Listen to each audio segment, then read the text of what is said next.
أعوذ بالله من الشيطان الرجيم. بسم الله الرحمن الرحيم. أمن يجيب المضطر إذا دعاه ويكشف السوء يجعلكم خلفاء الأرض أإله مع الله قليلا ما تذكرون. صدق اللہ العظیم. سورہ النبأ آیت نمبر 62 آپ کے سامنے تلاوت کی، جس کا ترجمہ کچھ اس طرح ہے: امن یجیب المضطر اذا دعاہ، کون ہے جو بے قرار انسان کی دعا کو قبول کرتا ہے جب وہ اس سے دعا کرتا ہے. وَيَجْعَلُكُمْ خُلَفَاءَ الْأَرْضِ، اور تمہیں زمین میں اپنا خلیفہ بناتا ہے، کہ ایک نسل کے بعد دوسری نسل پیدا کرتا ہے. کیا اللہ کے علاوہ کوئی اور معبود ہے؟ بہت ہی کم تم نصیحت حاصل کرتے ہیں.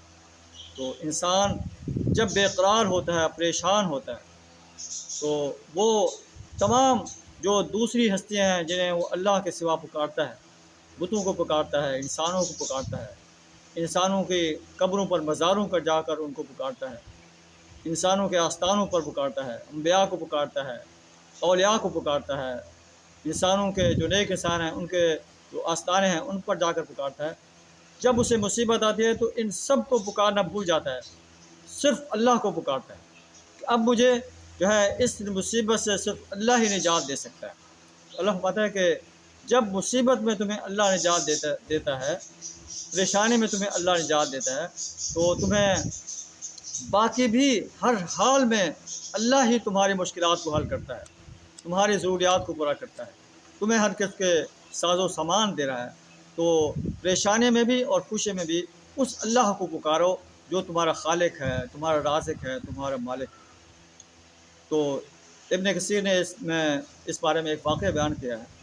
ابن کثیر لکھتے ہیں کہ حافظ ابن عساکر میں یہ بات جو ہے یہ واقعہ نقل کیا گیا ہے. ایک آدمی کہتا ہے کہ میں دمشق سے جو ہے سفر کرتا تھا، بلد زبدانی، تو کچھ نہ کچھ سامان لے جاتا تھا.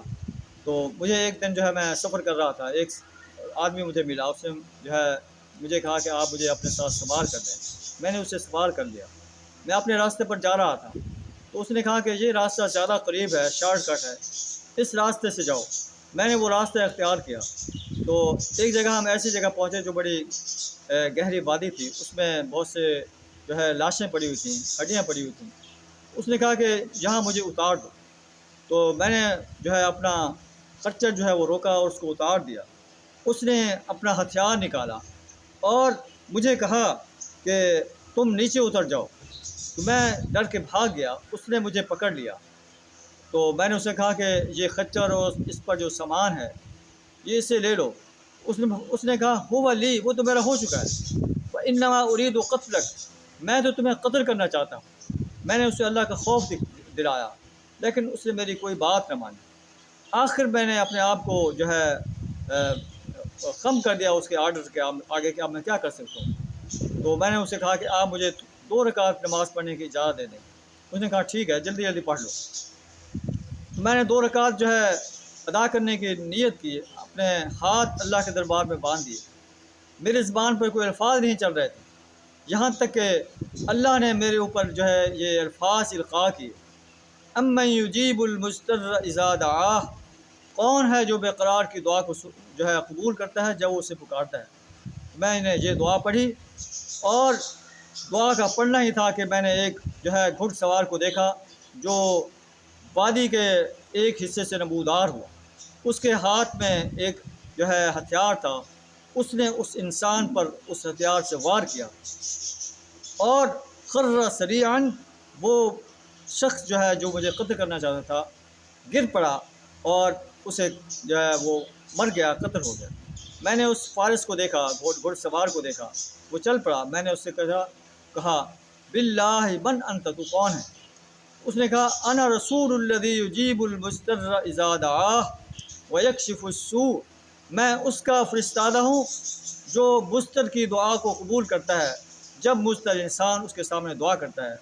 تو وہ انسان کہتا ہے اخذت البغلہ، بل حمل ورجعت سالما، میں نے اپنا خچر لیا، اس پر جو سامان تھا وہ اٹھایا اور صحیح سالم جو ہے اپنے گھر پہنچ گیا۔